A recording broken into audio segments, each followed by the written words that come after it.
Our members are logging in, so we will start this program in 5 minutes, requesting everyone to kindly log in and please wait. We will start in 5 minutes.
Program start here. Okay.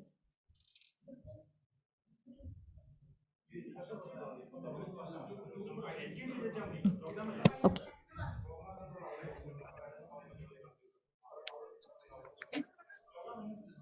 We will start our Converging Care Series 3 in few minutes. Since our Maghrib prayer is going on, we humbly request everyone to kindly wait.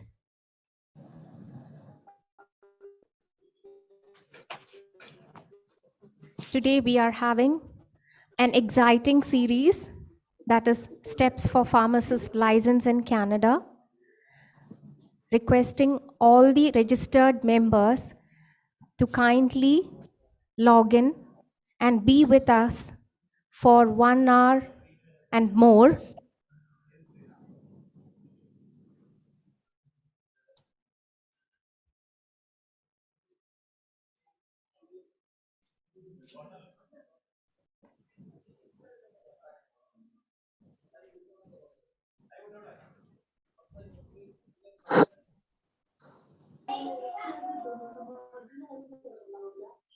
We, the Kerala Pharmacist Forum Qatar, it's an association of pharmacists working in Qatar in different government and private sectors. We are having an association. We are having an association of pharmacists. Okay.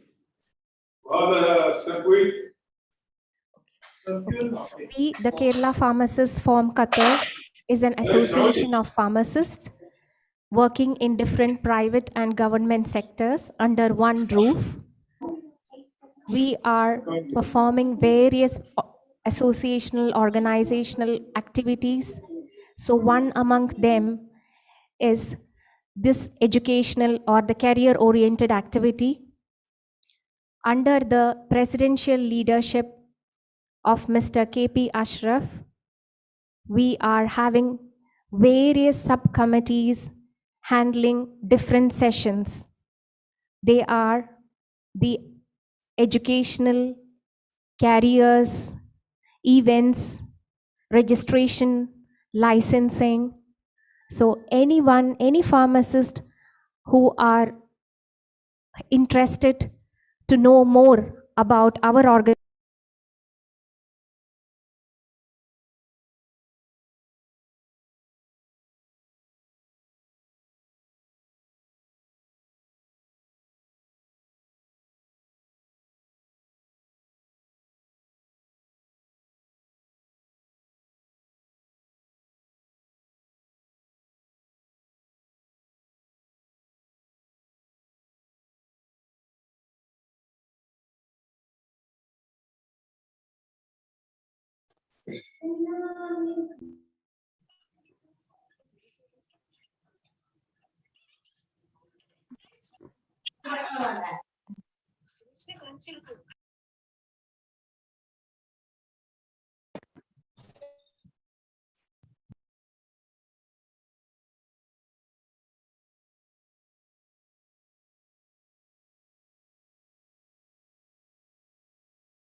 So again, welcome to this career-oriented series, that is Steps for Pharmacist License in Canada. The main aim of this series is to make the pharmacist or the pharmacy career holders or the students how to migrate to the European or the Western countries. So we have got an eminent speaker with us who will be joining shortly, who can guide us about how to migrate or what all are the educational or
Okay, ready. Good evening. So, in the name of God, let me start the Converging Care Series 3, that is, the step for pharmacist license in Canada. Among KPFQ or the Kerala Pharmacist Forum Qatar, the pharma professionals and the students were always inquiring about the procedures to obtain license in the Western countries and GCC. We thought this is the ideal time to brief our colleagues on the steps on the steps for pharmacist license in Canada. We shared the thought with Indian Business and Professional Council or IBPC, and they welcomed the idea. Within 72 hours after we published our flyer, we got around 400 plus registrations for today's session. Thank you all for accepting our invitation. And thank you, IBPC, for providing us the facilities. Thank you, Dr. Eben, for accepting our request. And I take this opportunity to welcome you all for the session. Now, let me invite Mr. KP Ashraf, the president of our KPFQ, for a formal welcome note and presidential address. Welcome, sir.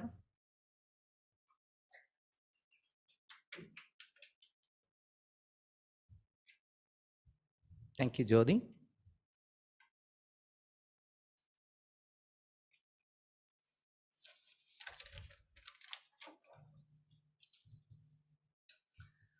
Assalamu alaikum and good evening. Very warm welcome to Converging Care Series 3. Here, today we have an interesting session. That's why, as Jyoti said, once we publish, in 72 hours, we are able to get more than 400 registration. So in Series 3, Converging Care, today we have a beautiful session from Dr. Abin, pharmacist licensing in Canada, especially for Indian pharmacists. Myself, I'm Ashraf, President KPFQ and Vice President IBPC Strategic Relation. On behalf of KPFQ and IBPC, I'd like to thank our dignitaries, especially our President IBPC Jafar Sadiq, always encouraging, always keep up a good smile whenever we are coming with some new thoughts and new idea. Thank you, sir, and you are welcoming this function. And Dr. Abin, so recently only we started this discussion. As you know that what we have seen, most of our colleagues or friends, when they settle abroad, it's very difficult to connect with them.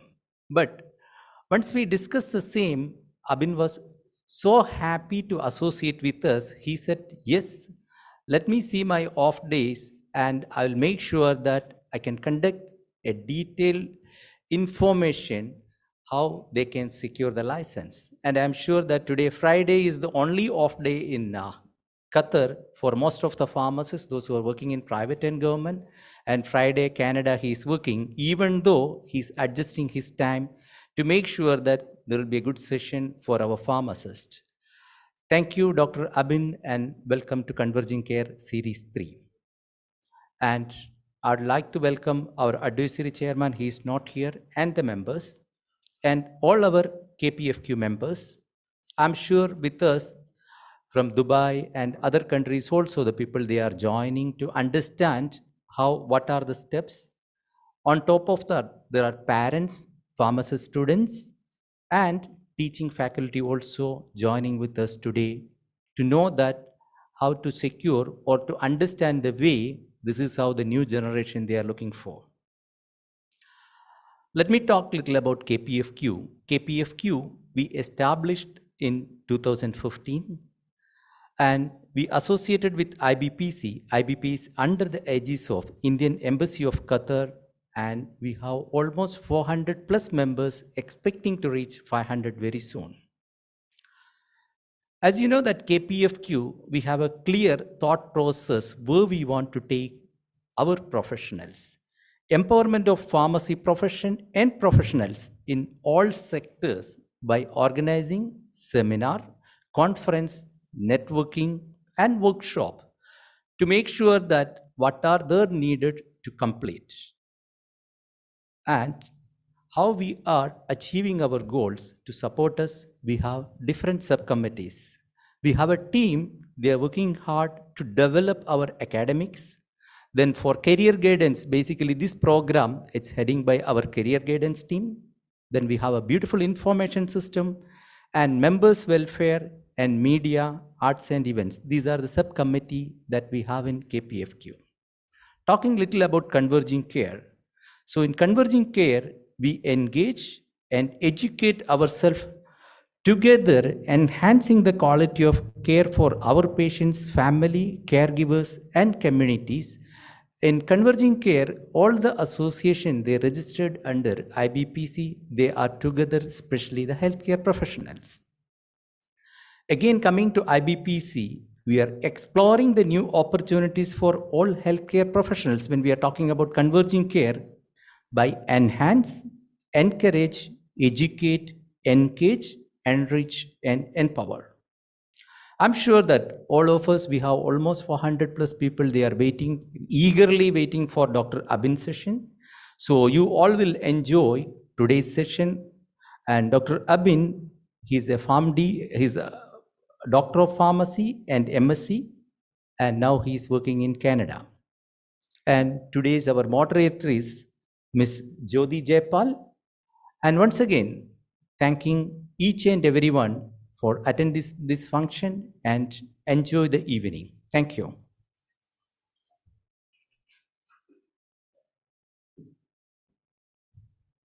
Thank you. Thank you, President. Now, I take this opportunity to invite Mr. Jafar Sadiq, President, IBPC, for the inaugural address. Please welcome, sir.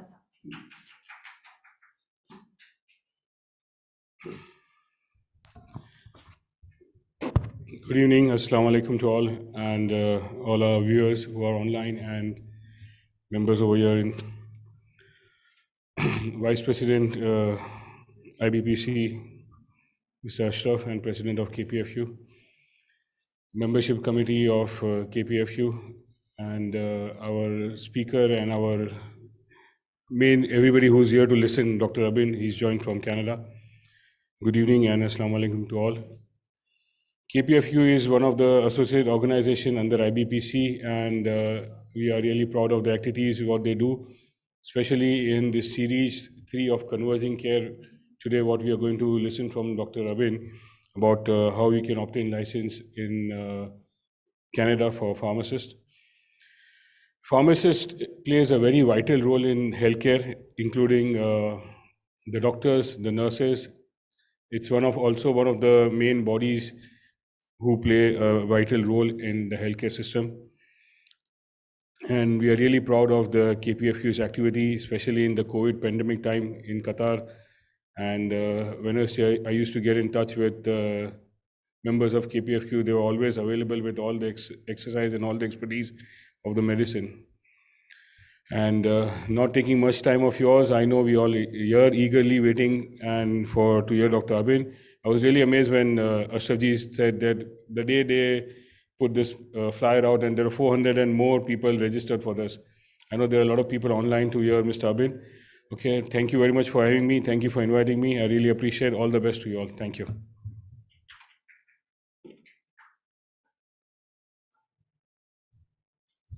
Thank you. Thank you, President IBPC, Mr. Jafar Sadiq, for encouraging us to again conduct more and more sessions. Thank you so much for also supporting us with the Converging Care Series 3.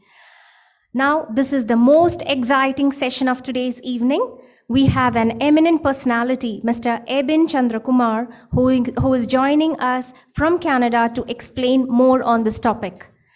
Dr. Eben is a staff pharmacist at Loblaw Companies Limited, Winnipeg, Canada. Previously worked as data management analyst, research coordinator, and research analyst at Union of Manitoba. Completed PharmD from Al Shifa College of Pharmacy in 2016 and Master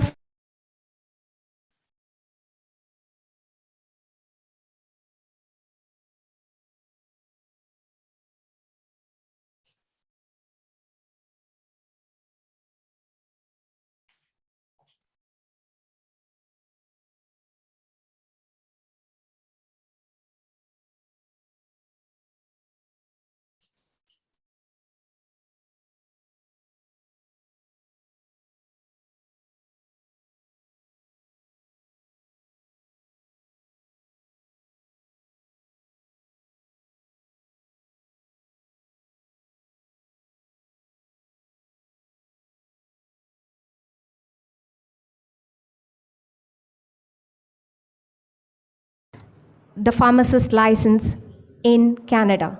Thank you.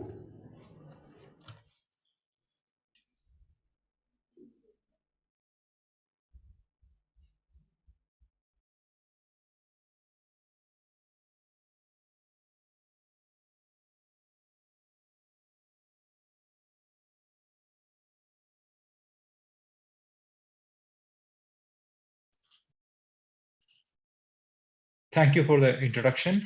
My name is Ibn Chandra Kumar, and as Jyoti mentioned, I'm a licensed pharmacist in the province of Manitoba in Canada. And I'm really overwhelmed by the great reach and attendance this webinar has received, and I'm sure that a lot of people, just like I was 5 to 6 years back, are interested in the migration process and would prefer to continue in the profession of pharmacy after coming to Canada.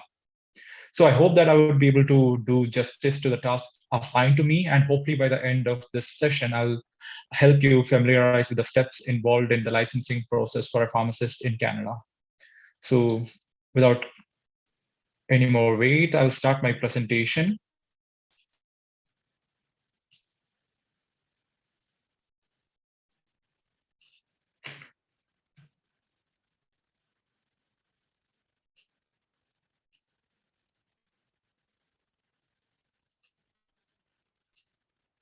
I hope you are able to see my screen right now, my presentation. Just waiting for confirmation from the moderators.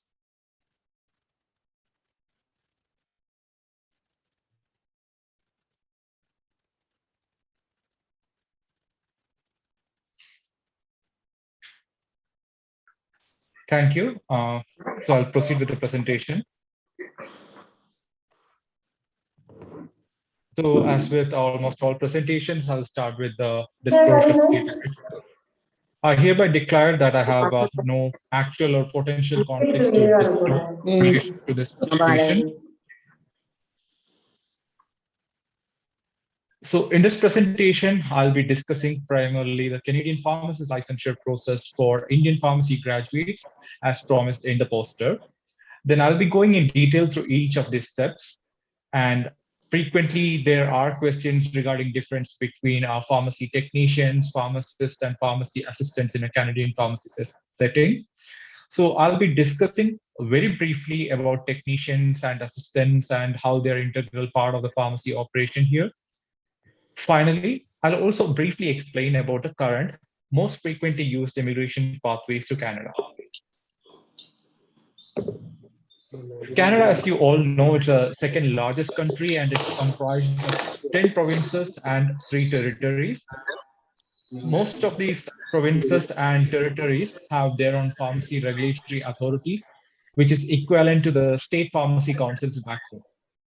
The license requirements and the practice of pharmacy is provincially regulated, and hence the requirements are different between each province. All international pharmacy graduates, except from the US, has to undergo the same steps. Not just the US, but also Canadian pharmacy graduates, that's Canadian domestic graduates, has to undergo the same process as what I'll be outlining in this presentation. The initial 4 steps in the licensure process are common across Canada, irrespective of which province you want to be licensed in. But the further steps, that's the final 3 or 4 steps, have significant variation between the provinces. Globally, the Canadian pharmacy licensure examination, it's colloquially known as the PBC exams, because the common steps in the license process are administered by the Pharmacy Examining Board of Canada. And PBC, it's a national certification body, and through its comprehensive examination, they ensure that the pharmacists and technicians who eventually go on to become licensed in the constituent provincial regulatory authorities have the necessary clinical knowledge, application prowess to safely and effectively practice pharmacy there. So the following are the sequential steps in the licensure process. So seeing the number of steps, it's very easy to get overwhelmed. As you might think that there are so many steps, it's a time-consuming process. Yes, as you can see, pharmacist licensure in Canada, it's not a short-term process, and it requires a commitment and dedication from your end. As per the PEBC website, the approximate time taken for completion of the exam is 1.5 to 2 years. However, it is, as you all know, it's a respected and well-paid position in Canada. And at the end of the tunnel, if you're committed to the process, I assure you that you won't have difficulty passing the licensure process. Also, just like to remind you here that there are passive steps in the process where you fill out an application form and just wait for the outcome from PBC or the provincial regulatory authority, for example, document evaluation, the pharmacist registration steps. So those are all passive steps. And most of the ones that I've represented here with a transparent background, those are the passive steps where you don't actually write an examination. So the ones in blue are the PBC examination steps, which require your active effort and writing of an examination in a testing center. So the ones that I've highlighted in yellow, the structured practical training as well as the jurisprudence.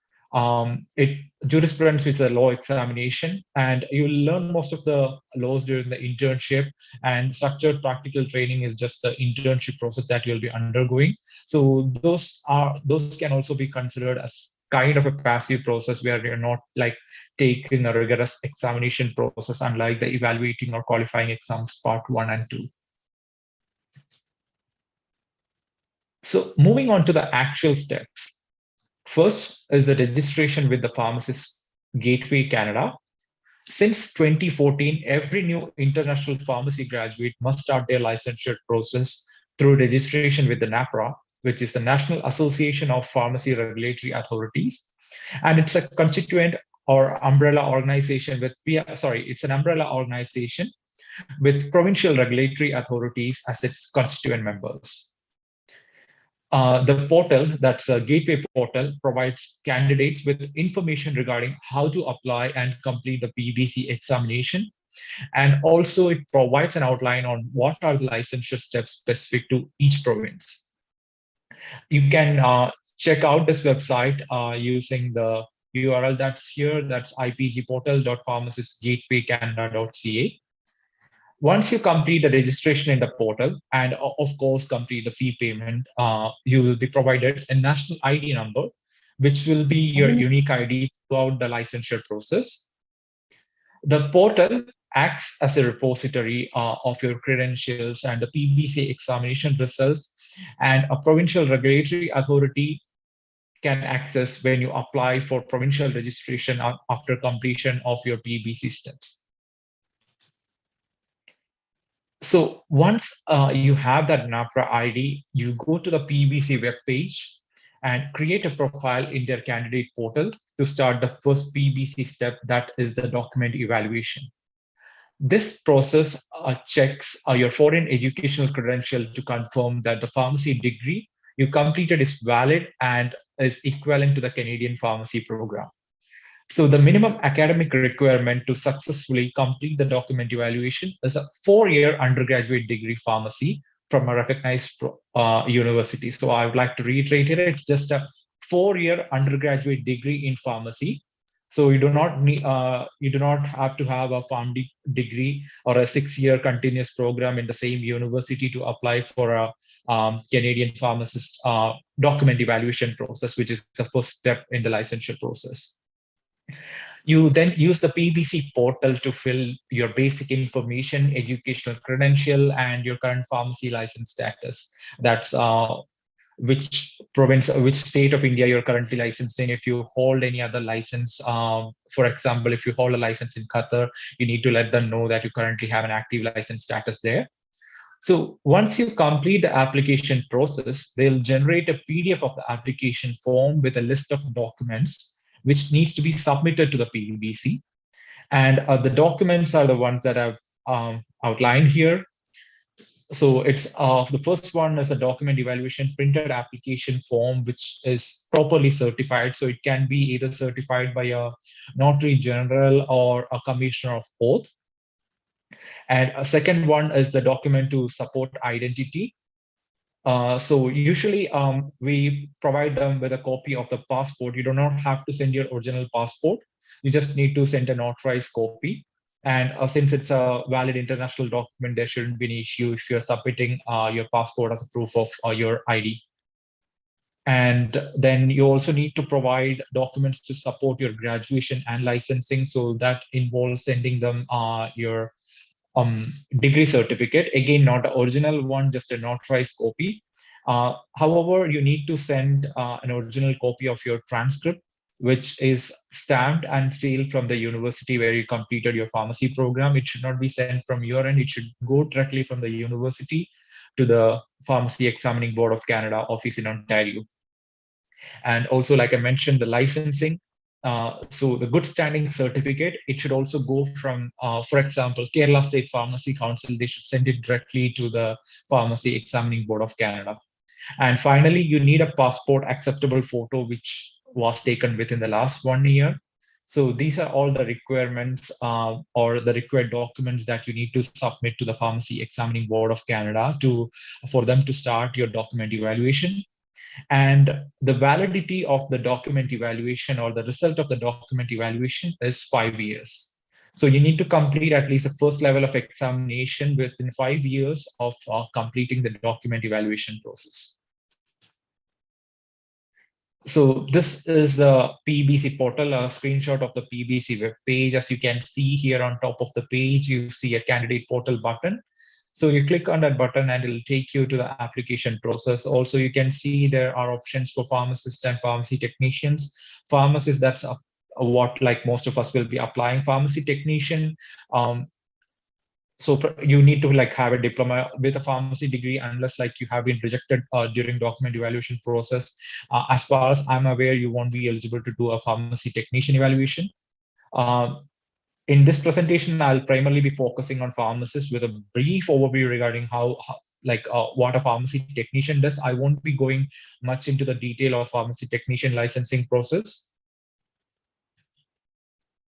So the first examination step is the evaluating exam.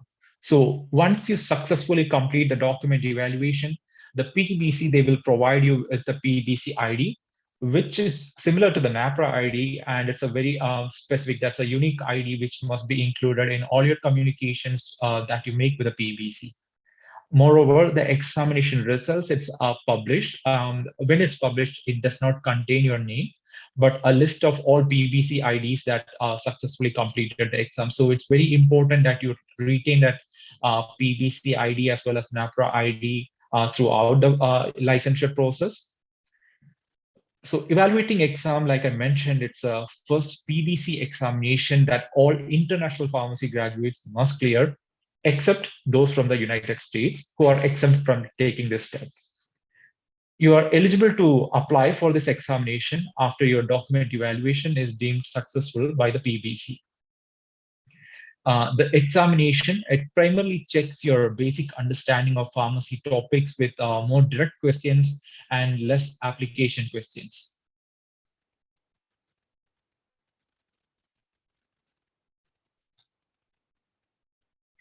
And so you can see that as soon as like you complete the application, they'll be sending you with an email that contains that you have successfully applied for the examination, and 1 to 2 months or approximately 1 month before the examination, they'll be sending you an email with your information regarding how to register or how to book an examination site. So this examination, it primarily checks your basic understanding of pharmacy topics with more direct questions and less of application questions. If you have a very firm understanding of the pharmacy practice subjects, basic pharmaceutical calculations and pharmacokinetic calculations, this examination is not a tough nut to crack. Having said that, I would recommend that at least 3 to 4 months of effort needs to be put in during the preparation phase of this examination. As the better you prepare for this examination, the easier it will be for you to answer the application level questions that will come up in the PBC qualifying examination part 1 and 2 in the subsequent processes. So evaluating exam, it's a single sitting examination of 4 and quarter hour duration that is offered at secured proctored prometric testing centers, but previously it only used to be administered in UK. That the only other place where it was administered used to be UK. But with the advent of COVID, because of all the limitations and the restrictions and the capacity at the prometric testing centers, they have opened it up so that people can take it from like a lot of countries right now. If you go to the PBC website, there will be a redirect URL to the prometric site, and they'll show you which all sites are currently eligible to administer the prometric prometric PBC examination. And also there is something called remote proctoring that was started recently, that started actually after I completed my licensure process. And the only part of remote proctoring that I took was for jurisprudence, which was not through prometric because it's a provincial testing and that's not a federal testing. So in that, what they'll be doing is that they'll be sharing your screen, you'll be going into a URL, you'll be taking the examination, and an assessor will be monitoring you online, and they'll be assessing to see if you are involved in any malpractices or anything like that. And they'll always have your screen on share, and they'll intermittently ask you to unmute or show your surroundings just to ensure that you're taking the examination in a very fair manner. So that's a remote proctoring. So that's also, like I mentioned, it's administered through Prometric. And coming back to the evaluating exam, it comprises of 200 questions, and the examination it's divided into 2 halves without a break in between. So during the first half, you can view and answer the first 100 questions only. So once the half time is over, this first 100 question, that section will be locked and it will be submitted automatically. And you will be redirected to the next section comprising of the next 100 questions. So it's not like you can move through the 200 questions at once during the first session itself. You cannot like view all the questions and come back and do like 88 questions after the half time is done. So you can only like navigate and move around the first 100 questions in the first half of the session. And the second half, you can move between the next 100, that's 100 to 200 questions. And each question, it's worth 1 mark, and there is no negative marking for wrong answers. If you score 60% or above, you will pass the examination. And I just want to mention here, each candidate is permitted 3 attempts to successfully clear the examination. And based on the data that's provided by the PBC, only 47.2% of the first-time test takers pass the evaluating exam. However, once you complete the examination and after around 28 days, if I recall correctly, they'll be providing a list of all successful candidates. So like I mentioned earlier, the published list only contains the PBC IDs. It does not contain the name of the people who have been successful in taking the exam, the name of the people who successfully challenged the examination. Also, they'll send a feedback form to candidates indicating within which quartile they score are in comparison to the scores of all other test takers who have appeared for that examination. Moreover, it also provides you with an introspection of your own competency by comparing your performance in one subject area against the other. This will help to ensure that you practice more on that areas that you're deficient in, irrespective of whether you've passed or failed that examination, so that if you pass that examination, when you go into MCQ, you can rectify those deficits, perform better in those areas, prepare better. So these are the 4 core areas, and they will rank your relative performance. So if you did really well in pharmacy practice, they'll give 1 for that. And if you did the worst for biomedical sciences, they'll give 4. So it will be like, we want to understand how much percent of each of these subject areas, what was the proportion of correct answers that we wrote. We'll just know which one was our highest impact area and the least impact area when we wrote the examination. So the next step is the qualifying examination. Once you qualify, you'll be eligible to, once you complete the evaluating examination, you'll be eligible to apply for the PBC qualifying examination. Please note that they are although they are calling it qualifying examination, part 1 and part 2 are very different in how they're administered and how you need to approach the examination. In Canada, the domestic pharmacy students, after completion of their pharmacy program, must successfully clear the qualifying examination to become a licensed pharmacist in Canada.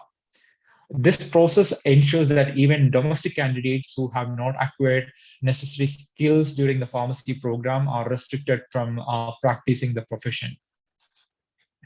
Interestingly, there is no predefined pass or fail criteria for the qualifying examination, unlike the evaluating exam, where if you completed, if you had a 60% mark, you would have passed the evaluating exam, but qualifying examination, it's not like that.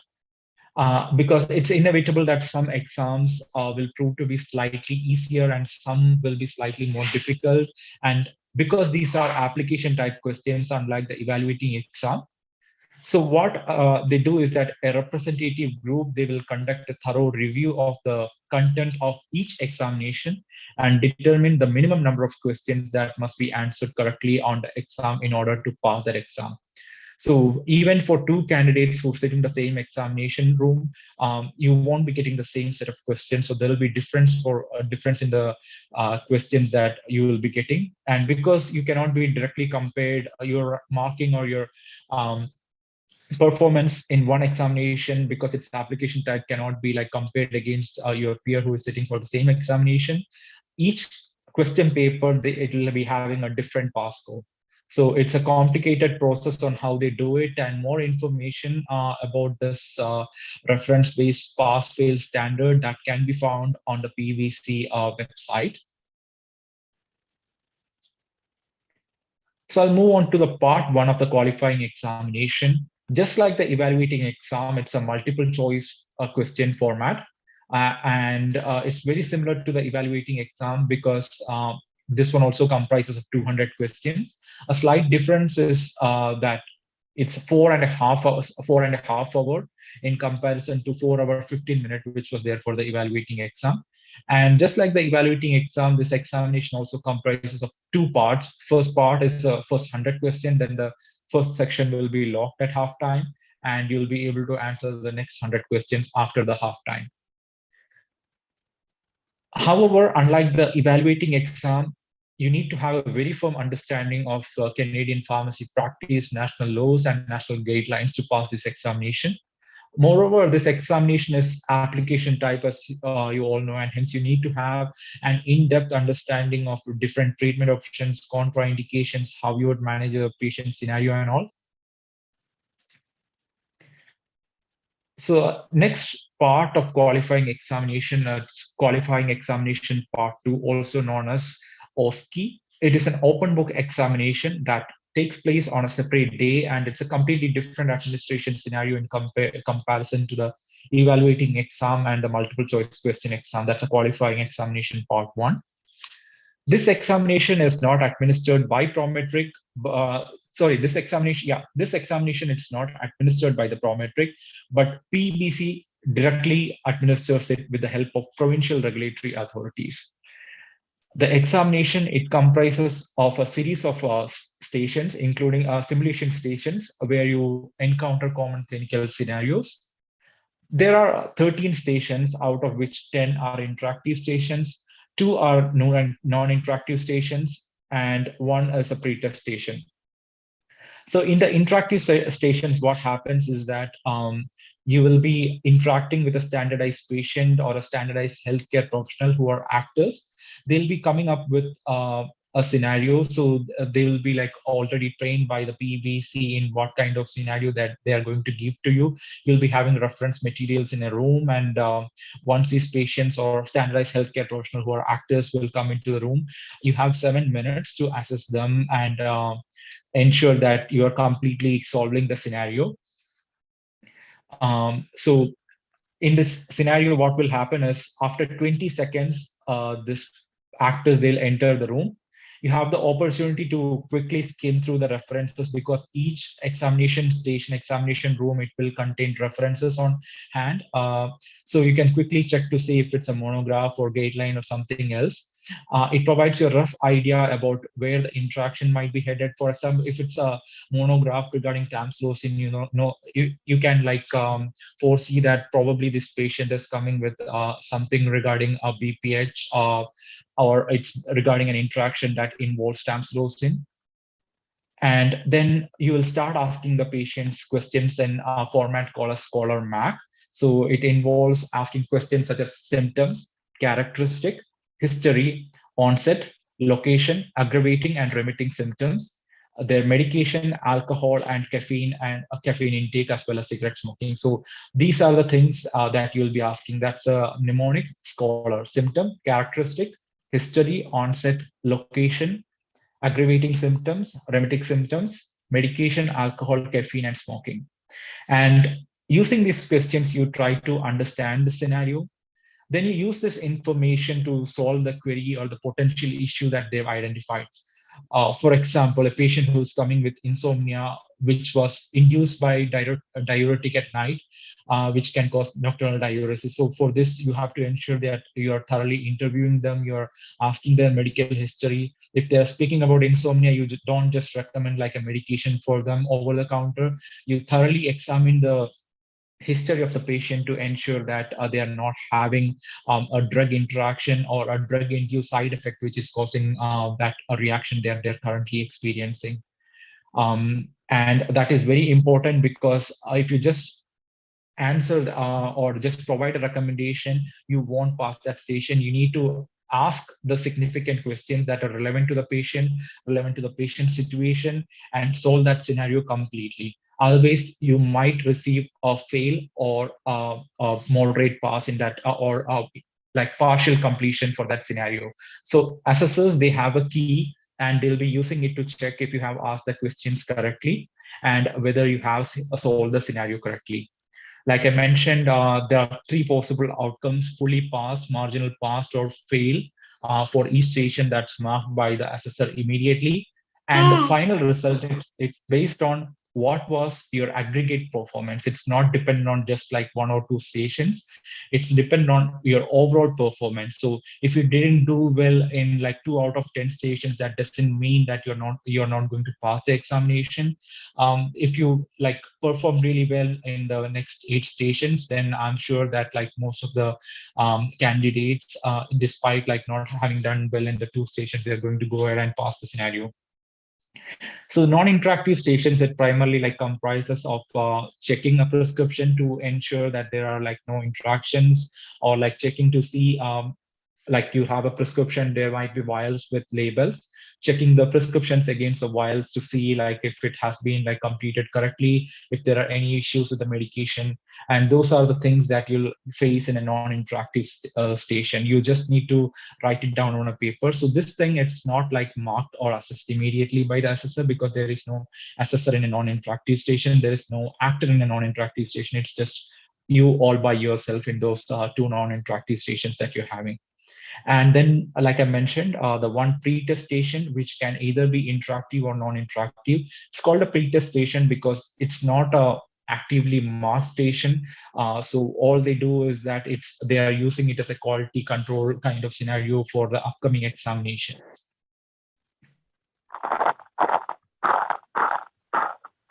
So continuation of the qualifying examination. For each PBC examination, including the evaluating exam, candidates are permitted 3 attempts. And those who have passed the evaluating exam, they are permitted to register for both the MCQ and the OSCE together, which are administered at a few days interval from each other. This means that you do not necessarily have to pass part 1, that is MCQ, to register for the part 2, that is the OSCE. Rather, you can register for the OSCE and MCQ simultaneously as soon as you complete the evaluating examination. However, it's very important to note that if you fail in your first OSCE attempt, or if you have attempted the MCQ first and the outcome was negative, that you didn't pass the MCQ, you cannot take OSCE examination again without clearing the MCQ process. I know it sounds complicated, so I'll repeat that again. So you have the option to register for both MCQ and OSCE. Both are qualifying examination. You can register for that simultaneously after completing the evaluating examination. However, if your OSCE scenario you failed, and that was the first thing that you took, you are not writing the MCQ, but you took the OSCE first, but you failed in that scenario, you cannot retake the OSCE till you complete the MCQ examination. Similarly, MCQ and OSCE you have taken together. You have failed the MCQ and you've failed the OSCE as well. So what you need to do is, first of all, you need to clear the MCQ before you can register for the OSCE. So detailed information about this, it's provided on the PVC website. You might have to like go a couple of times through that to ensure that you get a really good understanding, because that process is a little bit complicated and it can be confusing for a lot of people. Also, there is another thing. You must pass both the examination within a time span of 3 years. So if you pass MCQ in September 2022, you'll have to retake the MCQ if you haven't cleared the OSCE examination by 2025 September. So that's very important. You need to clear both the examinations within a time span of 3 years. And the following table, it depicts past percentage of international pharmacy test takers for MCQ and OSCE examination. And this one, the test taker, the reference, those are the domestic candidates' performance, and these are the results of international test takers. So you can see that in compared to the domestic test takers, the international first-time test takers have a relatively lower chance of success. But this pass percentage is based on everyone who has taken the examination. So you do not need to get disheartened seeing this statistic, because your competency, it's only dependent on your performance and it's not dictated by historic performances of people whom you might not even know. So this is just for reference things so that you can prepare better, not to get disheartened. So once you complete all these PBC steps and you have passed both the PBC, OSCE as well as the MCQ, so the next step is that they will be providing you with a certificate of registration. Once you have that certificate of registration, you can prefix your name with RPBC, which means that you are a registrant of the Pharmacy Examining Board of Canada. Not prefixing, sorry, suffixing your name, like your credential, PharmD MSc. So you can add a suffix RPBC because now you are a certified or a qualified candidate of PBC. So once you have that letter from the PBC, you need to submit a formal application to the Provincial Board of Pharmacy. And it has to be submitted in person. And that's the first step that you'll be starting at the provincial level. For completing this step, you need to provide most of the documents that had to be provided to the PBC again. So it has to be submitted to the provincial regulatory authority. So in my case, it was the College of Pharmacists of Manitoba. In addition, this is where you need to provide them with NAPRA language proficiency. So you need to provide them with a score of the examination indicating that you are proficient in written, spoken English, and you can like communicate clearly with a patient or a standardized healthcare professional in a real life scenario. So I'll show you that PBC NAPRA language proficiency criteria. So most frequently taken examination is the IELTS. For speaking and writing, there is a standard error. So there is an option is there. So 5.5 is the minimum score that you need for speaking and writing. However, for reading and listening, you need at least 6 or above. And the overall band that you get should be 7 plus or minus 0.5. So that is 6.5 band score or above. That's what you need to score.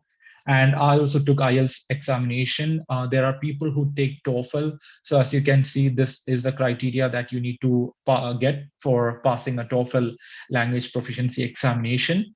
There are a few other less frequently used options such as CAN test and MELAB, which some candidates take. So that's a NAPRA language proficiency standard. So you need to complete that, and then they'll be providing the IELTS. They'll be providing with the certification, and you need to provide that original certification. You need to submit that to a PVC. So actually, it will be automatically submitted. You have the option of when you're writing an IELTS examination, you have the option to indicate like to which all bodies they need to send the certificate of qualification. So you can select PBC as one of those. Sorry, the College of Pharmacists of Manitoba or College of Pharmacists of Alberta as one of the options if you're registering in one of those provincial regulatory authorities, and they'll send it directly. So once you submit that application, the provincial regulatory authorities, they'll take a little bit of time to review the documents. Usually it's done on a first come first served basis. So you need to ensure that you have all these documents on hand just before you get that certificate of qualification. So you need to get that language score before you get that certificate of qualification, so that you can quickly go to the college and submit these documents, because there have been situations where because of COVID, like they're short staffed and they have taken like a couple of months to get back to the applicants, and thereby their overall licensure process gets delayed. We cannot blame them, because it's a first come first serve scenario. They cannot like assess more than a certain number of candidates, especially international candidates, a month. um, so once they successfully evaluate the documents and ensure that everything is correct, you'll be able to start the structured practical training, which is internship in a licensed pharmacy. So the internship process, it's called as a structured practical training. I'm being specific to Manitoba because each province, like I mentioned in my third slide, has a slightly different set of criteria. It might not be same across Canada. So you need to go to the NAPRA web page and check the specific province where you need to get licensed, and see like what is the number of hours of internship that needs to be completed and all. What internship does is that it ensures that the international pharmacy graduates have experience in a pharmacy patient care setting, and they can meet the national entry to practice competency standards.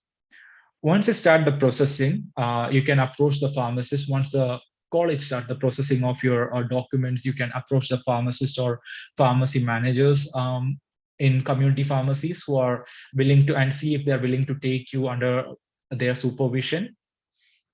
And internship, it can be paid or unpaid. So that's a very frequently asked question, whether internship is paid in Canada. So community pharmacy internship, it can be paid or unpaid depending on the pharmacy and the funding available to the manager from their corporate office. So it can vary. Most of the independent pharmacy, they won't be providing a paid remuneration to the international pharmacy graduate during their internship process. However, there are some pharmacies that will be providing minimum wage or a slightly higher wage than the minimum, which is equivalent to a pharmacy assistant salary to someone who is doing an internship. It can even be more depending on the pharmacy. So the College of Pharmacists of Manitoba, uh, which was the PRA in my case, they don't help you find a supervisor. So they don't help you find a mentor. And I'm sure that most of the College of Pharmacists across Canada, they do not help you find a supervisor. It's rather your responsibility to go from pharmacy to pharmacy, contact the pharmacy manager and pharmacist to see if they are willing to take you in. Once your application for registration it's approved, you can submit the name of the preceptor. Preceptor is a supervisor or the pharmacy manager who was willing to take you in. You submit their name through the college's registrant portal, and once you complete that step, they'll review that and ensure that that person whose name you have included, they are currently qualified to take an intern, and they will approve the application. In Manitoba, the internship duration is 600 hours. An intern cannot work more than 40 hours a week as part of their internship program. And the preceptor, they will evaluate the intern 3 times throughout the internship process. So that's happening every 200 hours. So you'll be assessed after the first 200 hours, then you'll be reevaluated after the next 200 hours. That's once you reach the 400-hour mark. And at 600-hour mark, they will be sending a final report to they'll actually be sending a report to the college at each 200-hour mark, and a final statement of whether you have successfully completed or not after completing the 600-hour mark in Manitoba. So if there is any doubt in the preceptor's mind that the student or the intern has deficiencies with any of the competencies that is required to properly practice the pharmacy profession, they must not recommend the intern to be licensed to practice in that province, and they'll be sending that final report deeming that candidate to be ineligible. This is like I mentioned, it depends on a lot of it can vary from person to person. That's why you need to choose the mentor correctly, someone who will be like mentoring you well, not just like passively like doing something. So I was fortunate enough to get a great supervisor during my internship period, and I've had a really great experience. So that plays a lot of importance when it comes to your completion of the structured practical training in any province that you're planning to get licensed in. So this is another important thing. So international pharmacy graduates must be eligible to work. That is, they need to have a valid work permit, a permanent residence, or a citizenship status in Canada before they can commence the structured practical training. So any of the steps that come before this one, you do not need to have a work permit, a residence status, or a citizenship. So like even if you're currently staying in India or Qatar, you'll be able to take all those examinations. However, this phase, that's an internship phase, you need a valid work permit. And IPGs, you can come to international pharmacy graduates, you can come to Canada and obtain eligibility through the following routes that I'll be discussing in the later section. Towards the end of this presentation, I'll be discussing that. And most of the times, the IPGs, they frequently choose a study permit option and they select diploma programs. However, I came to Canada as a master's student. So master's in Canadian U15 University, I would recommend it's a better option because it's a paid position, master's position in Canada. Most of the U15 universities, that's if you search Canadian U15, you'll be able to see the list of universities that come under there, under that umbrella organization. And most of the positions as a graduate student, a PhD or a master's position, it's paid. So you'll be getting a certain amount of stipend on a bi-weekly basis. And this approach of taking the master's over diploma, if you're coming on study permit, this will provide you with a plethora of opportunities. So coming back to the internship and the provincial licensure process, once you complete 200 hours of internship and you've completed like a jurisprudence module that's specific to the Manitoba.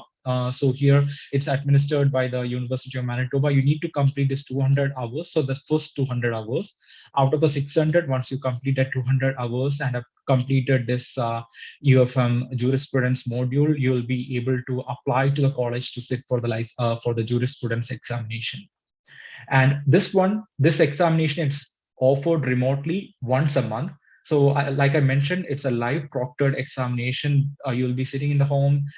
You'll be sharing the screen with the assessor who will be monitoring your activities online. They'll be monitoring the web page to ensure that you're not involved in any malpractices, just like I mentioned for the prometric testing.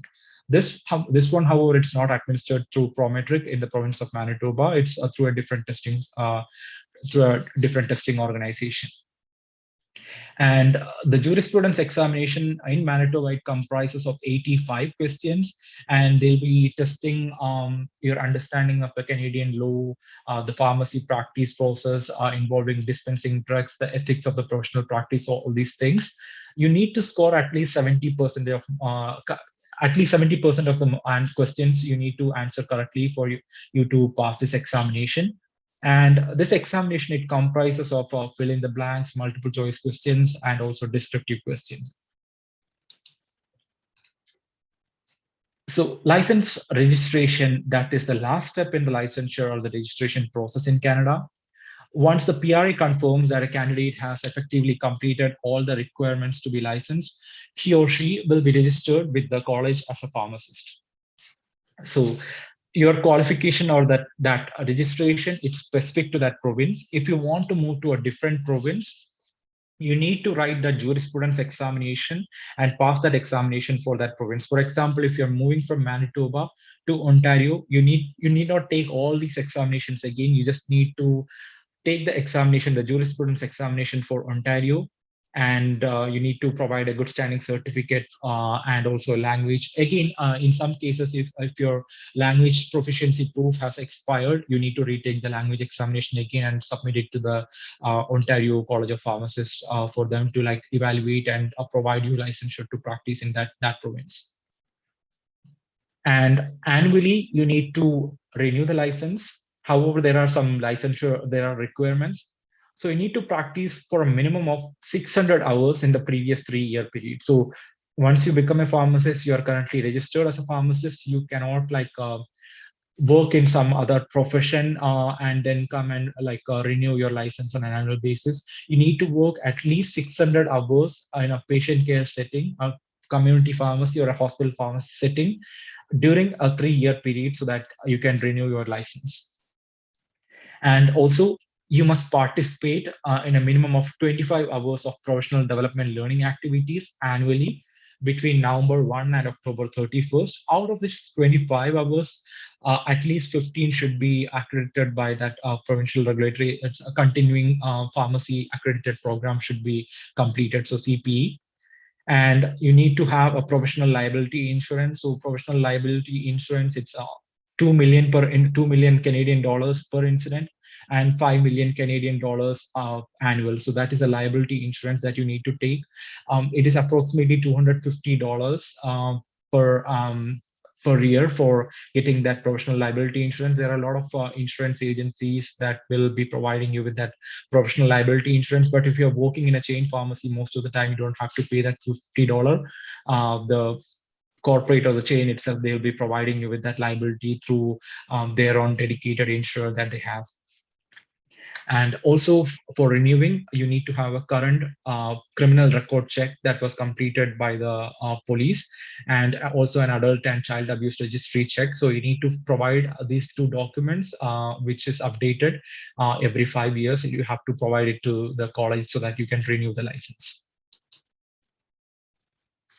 So a lot of people might be interested in what are the duties, so what all pharmacists can do in Canada. So as you can see in the slide, different provinces, they are providing different, like for you to be licensed in a different province and the one you're currently licensed in, you need to take the jurisprudence examination again and again, because as you can see, there are a lot of difference in the scope of practice in different provinces of Canada. So Alberta, they have one of the most widest scope of practice in all of Canada. And there are places where it's really restricted in terms of what you can do. So these are mostly territories. These are the provinces. The last three are really territories. So this is what you need to be more cautious about. So you can see British Columbia has a little bit more restricted scope of practice compared to that of Alberta. You can prescribe for minor conditions in Alberta. However, you cannot prescribe for minor conditions in BC. You can even prescribe antibiotics and medications for some minor ailments in both Alberta as well as Manitoba. So next, before discussing what we do here in a community pharmacy setting, I would like to introduce some of the other professionals who are integral part of the Canadian community pharmacy. Pharmacy technicians and assistants, they handle a lot of work to support the pharmacist. And like pharmacists, technicians, it is a regulated profession in majority of the provinces. Whereas the pharmacy assistant profession, it's an unregulated thing. Pharmacy technicians, they have to complete a technician program of approximately 2-year duration and then complete the PBC license examination for the technicians. So there is a PBC examination for getting licensed as technicians as well. So that's very important to note.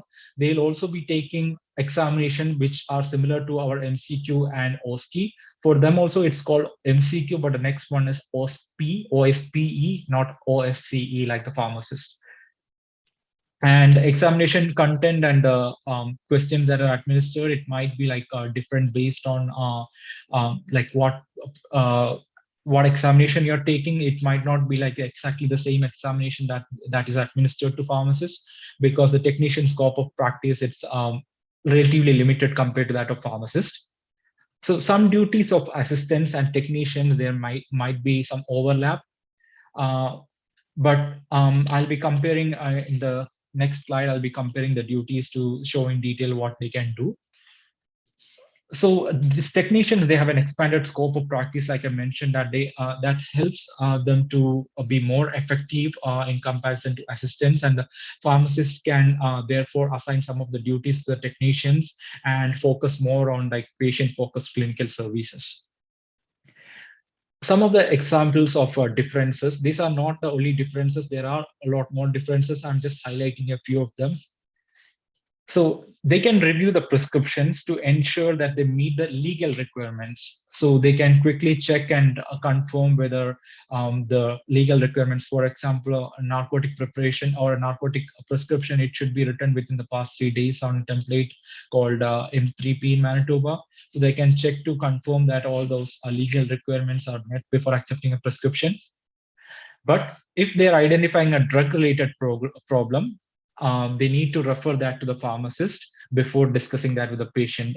Only a pharmacist can discuss the drug-related problem with the patient. It should not be the technician who's discussing that. Also, they can instruct a patient on how to operate a medical device. For example, a glucometer or a BP monitor. They can show a patient how to operate that device. But if the patient is asking any questions about how to interpret that result that's provided by that device, they should refer that question to the pharmacist so that the pharmacist can interpret it to the patient clearly. Also, many times the prescribers will be calling in prescriptions. So if it's a authorization for a existing prescription, so here there is a practice called refills where they'll be providing, I don't know if that practice is there in Qatar, but India, I've never seen that practice where doctors will just be writing a certain quantity of medication. There won't be like any refills, because obviously like that prescription, you in here you'll be leaving it with the pharmacy. The pharmacy will have it in the system. So at certain intervals, if the patient doesn't want to take the full medication simultaneously, they can come back and get those refills done. So to get the refills, most of the times patients who are on chronic conditions, they might not always be able to see the doctor because the Canadian healthcare system, depending on the province, it can be overwhelmed by the lot of patients versus the number of prescribers who are available. So the doctors prefer the pharmacies to send a refill request to their office, and once we fax the refill request, if there is no dosing, they'll just sign it and send it back. Or at times they'll be calling the pharmacy and providing us with a verbal prescription, so to refill or renew a prescription. So if it's the same prescription without an alteration, a technician can accept that prescription. However, if it's a new prescription or there is any alteration, the technician should redirect that call to the pharmacist. And I can say that because we don't know what the doctor is calling in. Most of the time, if a phone comes and it's a doctor who is calling, the phone will be taken by the pharmacist, because you don't know whether technician will be eligible to take that question or not, depending on, sorry, not the question, the verbal prescription or not, depending on the content of that prescription that they are verbally giving. Next is, who are pharmacy assistants? They are members of the pharmacy team who help support the pharmacy technician and pharmacist. They can perform tasks that are assigned to them by the technicians or pharmacists, but they should always do that under the supervision of the technician or pharmacist. And pharmacy assistants, they do not need to be having a licensure. So it's not a regulated profession. So if you've completed like any program, if you have the proficiency, if you have the skills, if you have good communication, if you're interested in patient care, then pharmacy assistant is an option for a lot of people. A lot of students who come to Canada, so who are interested in starting the licensure process as pharmacists, they start working in a pharmacy as pharmacy assistant so that they can get familiarized with the overall setting, pharmacy setting. So this table, it can be found on the College of Manitoba website, and it outlines some of the differences between assistants and technicians. So I don't want to go through each of them because of time constraints. Primarily what this table, it indicates is that assistants typically handle more of the administrative side of the pharmacy, and they may do some counting of the medication, labeling bottles, etc., run the cash register, or answer phone calls to the pharmacy, not the doctor's line, but the patient's phone calls, etc. But technician, they'll be like doing more of like administrative tasks, a little bit of clinical task, not like specifically technical clinical tasks.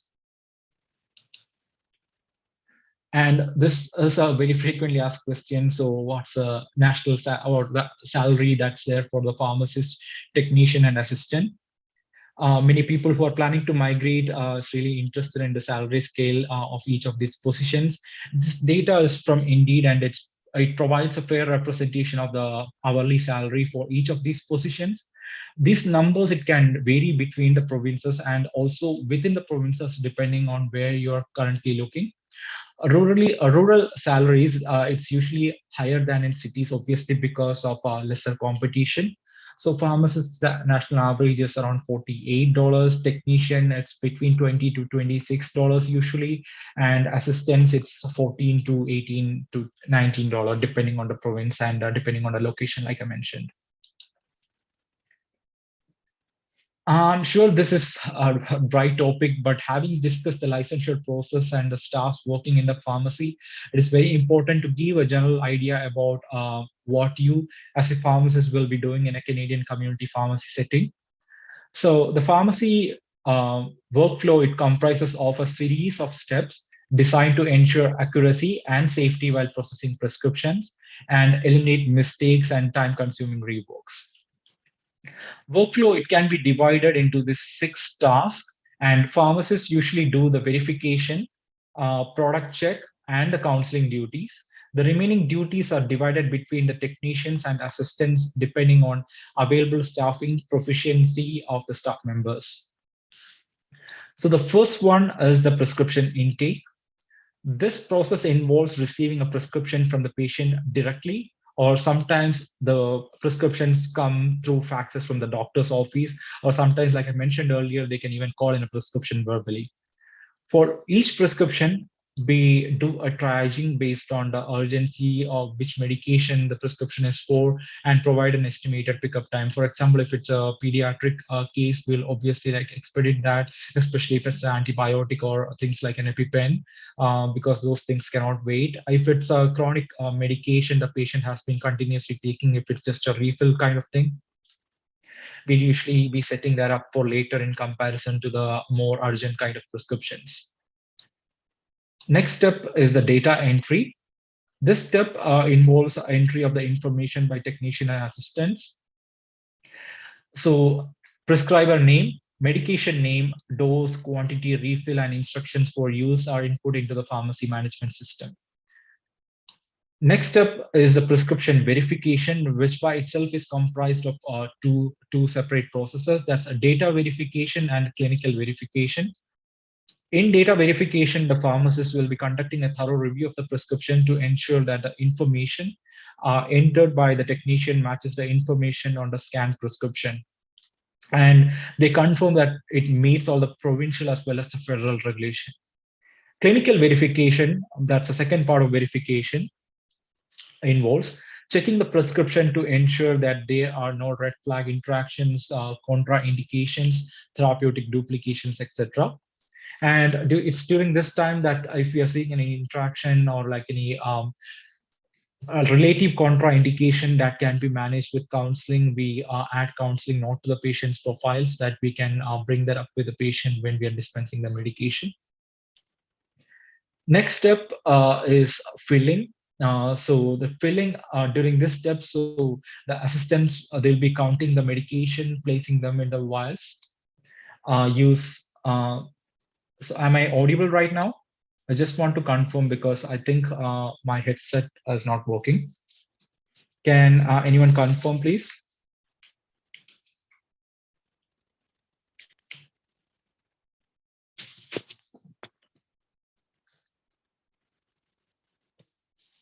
Hello?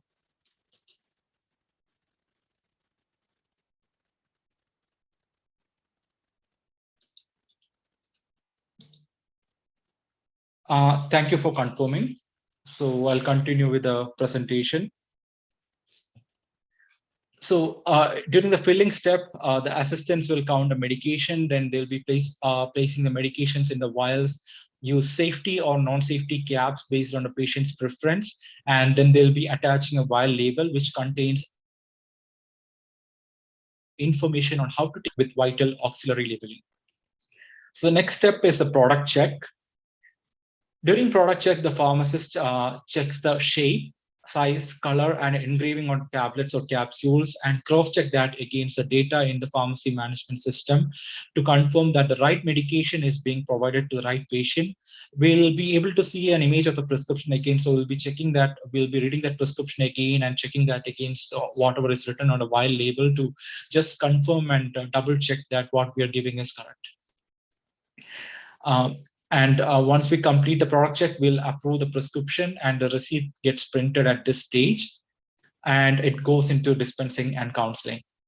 So during dispensing the medication, we confirm the identity of the patient to ensure that we are not dispensing the medication to the wrong patient accidentally.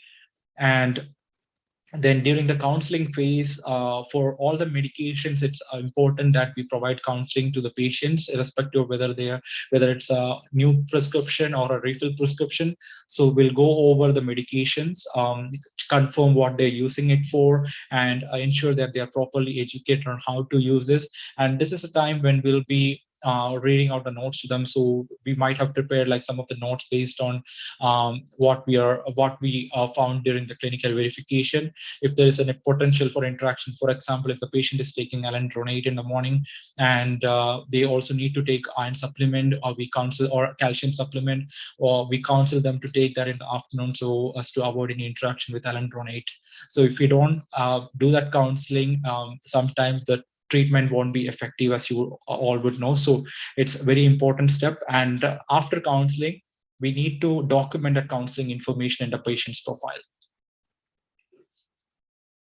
Now I'm going into the immigration options very briefly. I'm just going passively through this process because for you to discuss the immigration options to get a better idea, it's always best to seek the opinion of an immigration consultant, because it's a rapidly evolving and rapidly changing kind of system.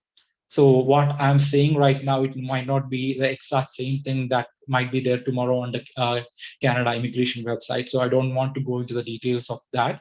So I'll just mention what are the different steps that are frequently used. First one is a permanent resident option. So it's a status that grants someone who is not a Canadian citizen the right to live and work in Canada without any time limit on your duration of stay. The only thing is that you need to meet a certain number of days during which you need to stay in Canada during a given 5-year period to ensure that your permanent resident status is continued. If you get a permanent resident and move away completely to a different country, your permanent resident status can get cancelled if you don't meet those resident number of days requirement. So the next one is study permit. So the study permit, it grants the legal authorization for a person to come and study a master's program, a diploma program, a PhD program, or any certification program in a designated learning institution in Canada. So only institutions that are designated or recognized by the Canadian government, they can provide you with a offer letter. So if it's not from an organization that doesn't have a designated learning institution number, and if you're getting admission there, the visa will be rejected. Next option is work permit. There are two types of work permits. One is closed work permit and the next one is open work permit. So closed work permit, it refers to a permit which is tied to a single employer and a single location. The applicant must be having an official job offer from that Canadian employer, and that offer from the employer should be supported by labor market impact assessment, which means that that employer, they'll have to advertise that job opportunity, and then they have to provide details to the government of why they were not able to like obtain ideal candidate for that position from the Canadian domestic market. That's someone who is having a citizenship, a permanent residence, and open work permit. Why they weren't able to find someone like that, and they need to justify why they are hiring someone from outside. So this practice, it's most often done when companies hire people from their own subsidiary organizations from outside. This is most often done by IT companies. For example, someone who is working in a certain kind of programming or a certain aspect of the IT sector, and the company is specializing in that, then they want to bring that proficiency, their competency into their main office or their Canadian counterpart office. They will be requesting for a labor market impact assessment and providing that applicant or that candidate with a closed work permit. In our pharmacy scenario, it's almost impossible to get a closed work permit because within Canada, I don't think there is currently lack of pharmacists. There are a lot of job opportunities for pharmacists, but currently I won't say that there is like lack of any skilled pharmacist available in the domestic market who is having an open work permit or a citizenship or a permanent residence. And open permit, this is what most of us were after when we came as a student. So it allows a foreign national to work for an employer in Canada, and it provides them the freedom to move from one location to the other without at their own discretion. Unlike the closed work permit, where you're bound to work under one single employer, open work permit provides you with an opportunity to change from one place to other if you want, and you can even work two jobs simultaneously if there is like no non-competition agreement or no conflict of interest that's happening between the two job workplaces. So briefly discussing the permanent resident streams, there are primarily three streams. So federal skilled worker program, this allows candidates with foreign work experience and no connection at all to Canada to apply for permanent residency. So this is the most commonly used stream for people who are applying from outside, especially for someone who has is currently working as a pharmacist. The next one is skilled trades program. So this applies to carpenters, butchers, those who are involved in culinary services and all. So these are mostly like skilled trades. And this is designated for foreign trade workers with work experience in those eligible trade programs or trade occupations. So you need to check the Immigration Canada website to see which all trades are currently accepted under the skilled trades program and what kind of certification or job experience document you need to provide to the Immigration Canada. So you can check the website, and if you see that you or someone you know is eligible and is planning to migrate to Canada, they can discuss this with an immigration lawyer to get a more idea about this thing. And finally, Canadian experience class. This is ideal for candidates who have a recent Canadian work experience and they are seeking permanent immigration to Canada. It's one of the fastest route for Canadian permanent residents, and it takes as little as 3 to 4 months for the process to be completed. However, that was previously. Right now, with a lot of backlog because of the COVID-induced staff shortages and all, it's a little bit more lengthier process than these 3 to 4 months. It can take up to like around 8 to 12 months for the process to be completed right now. And you can use this URL, the cicgc.ca, or you can simply search CRS point calculator on Google, and you'll be able to get a URL where you'll be able to go into the web page, provide or input all the information regarding your age, your education status, your current job, your work experience, and it will provide you with a calculation of what is your current CRS score.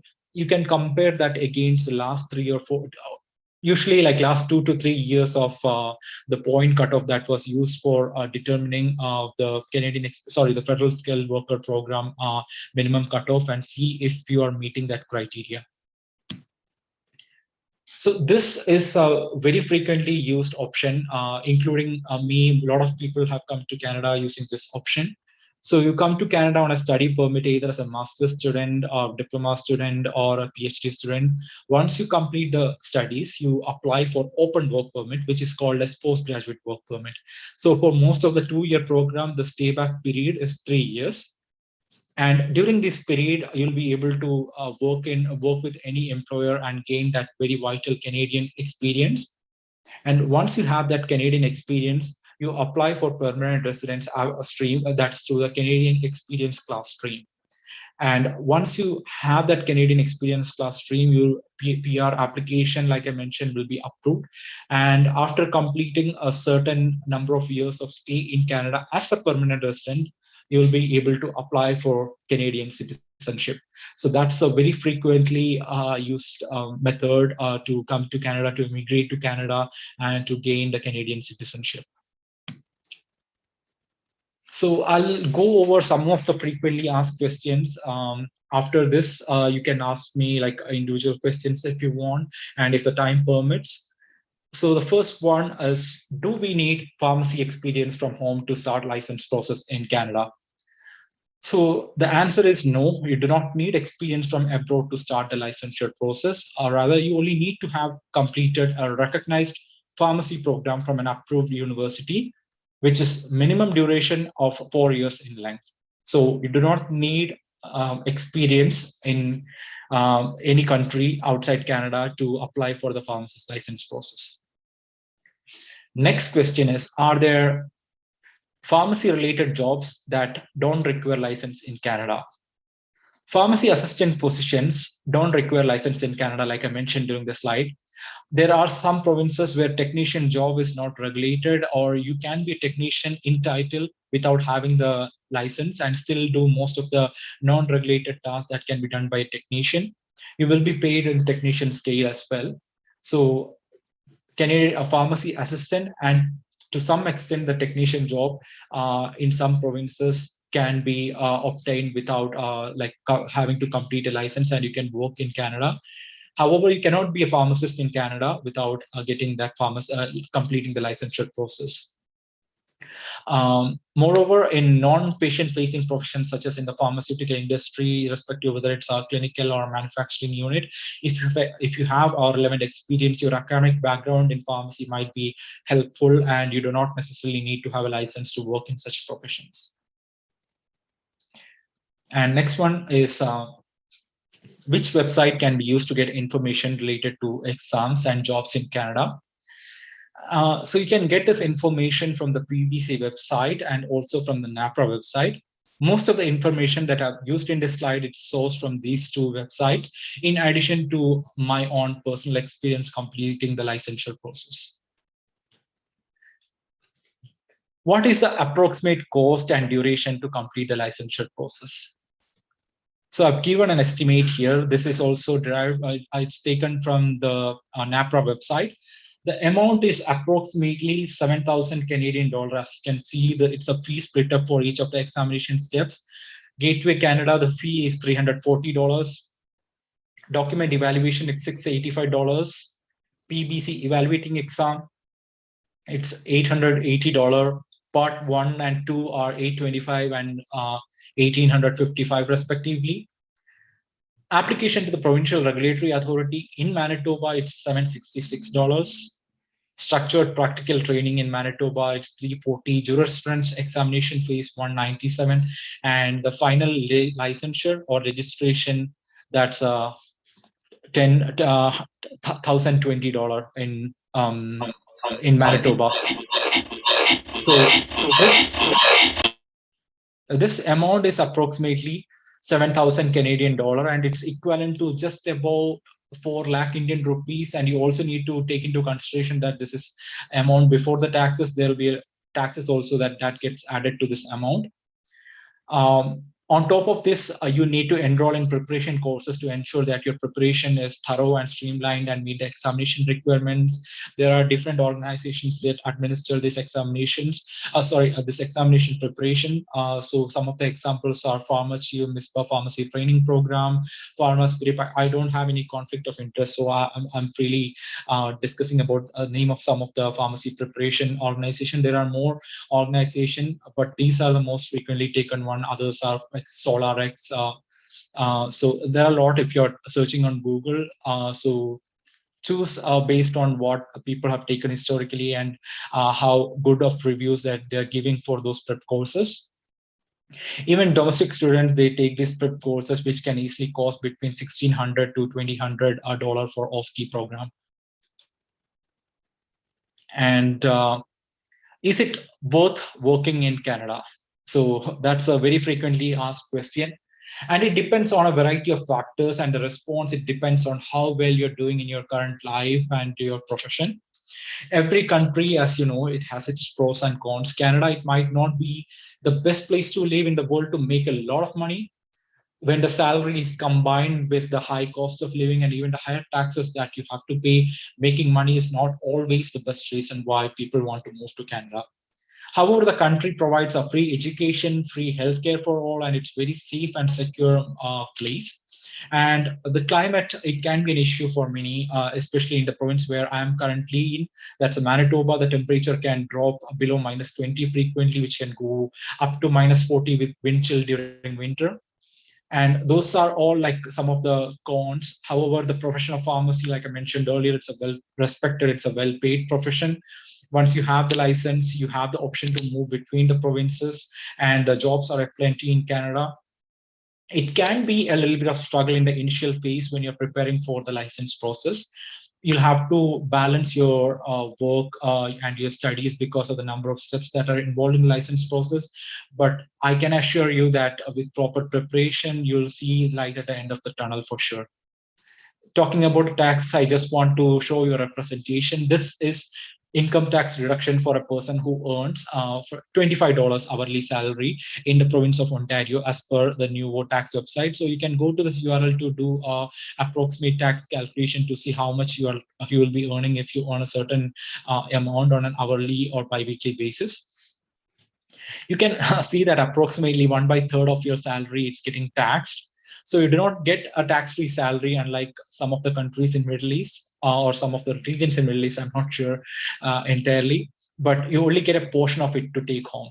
So if you're okay with getting that free healthcare, schooling for your children, living in a North American, diverse, multicultural, economically stable country with abundance of opportunity, while paying that quarter to 1/3 of your salary, then working in Canada, I would say, is worth it for you. So any questions?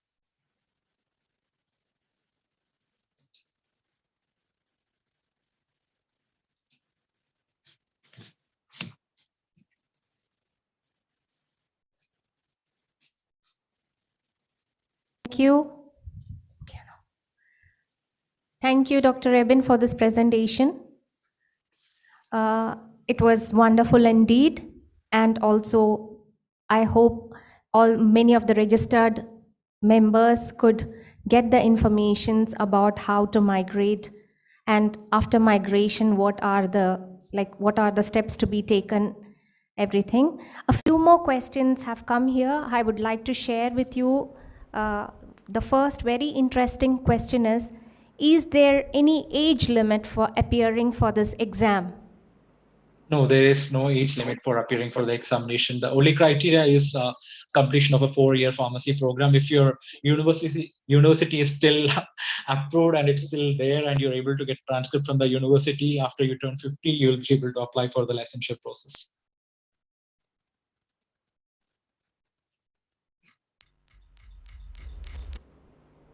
Okay, that is very nice. Now the next question is, like, if we have back home in India, if we have a manufacturing experience, with that experience, will it be able to write the exam? Like after graduating as a pharmacist, the experience is in manufacturing field. So will that be okay to appear for the exams? Yes, so that is totally okay, because for pharmacist licensing in Canada, for starting that process, you don't need to show any experience at all. So irrespective of what kind of experience you have back home, you can apply for the pharmacist license. And to be frank, if you have an industry license during the time when you're preparing, you might be able to like use that experience and get yourself get a leverage while applying for the industry-based jobs in Canada, which is like well paid. And yes, so that is a really good option if you're planning to migrate to Canada. Okay, thank you. Now the next question is, can we start the licensing procedure before reaching Canada?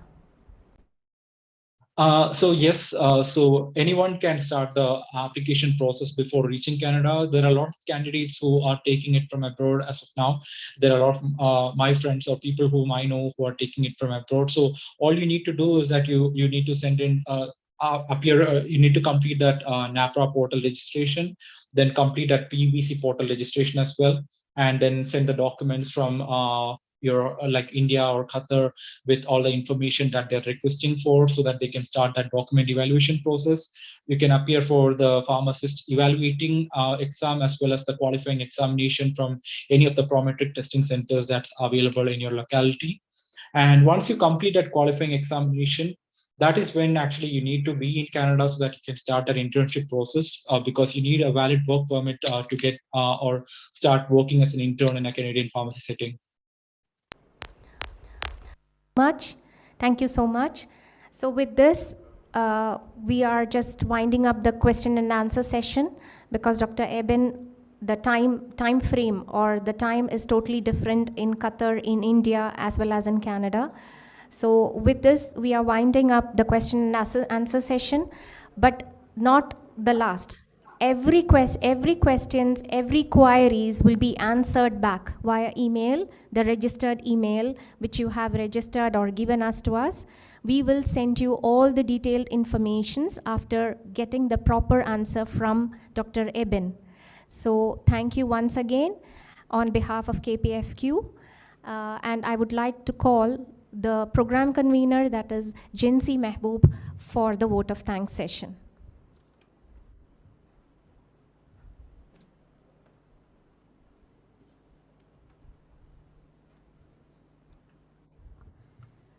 Thank you, Judy.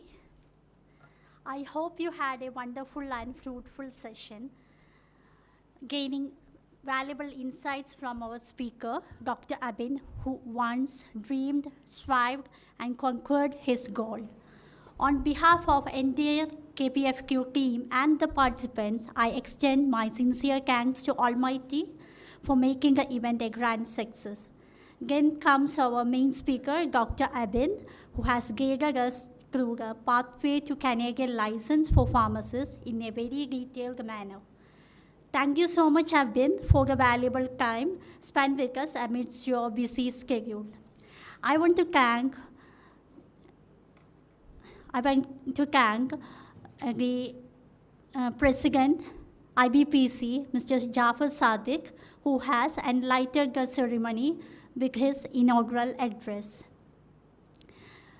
Next, I would like to deeply thank KPFQ President Ashraf KP, who has sparked us with the idea of the session for the benefit of whole pharmacy professionals throughout the world. Thank you, Ms. Jyoti, for carrying out the whole session beautifully well. Much thanks to Mr. Suhail, General Secretary of KPFQ, who was there with us from the start to the end of the program. My deep sense of gratitude goes to our great team who worked from the back end, IT heads, Mr. Anwar Sadat, Mr. Jitin, media team, Mr. Farooq, Mr. Sainish, our career team, Abdul Salam, Ismail, Shanib, Safir, Ms. Jyoti, and Suraj, who has worked tirelessly for the productive result of our program, and all our EXCO members who supported us by all means.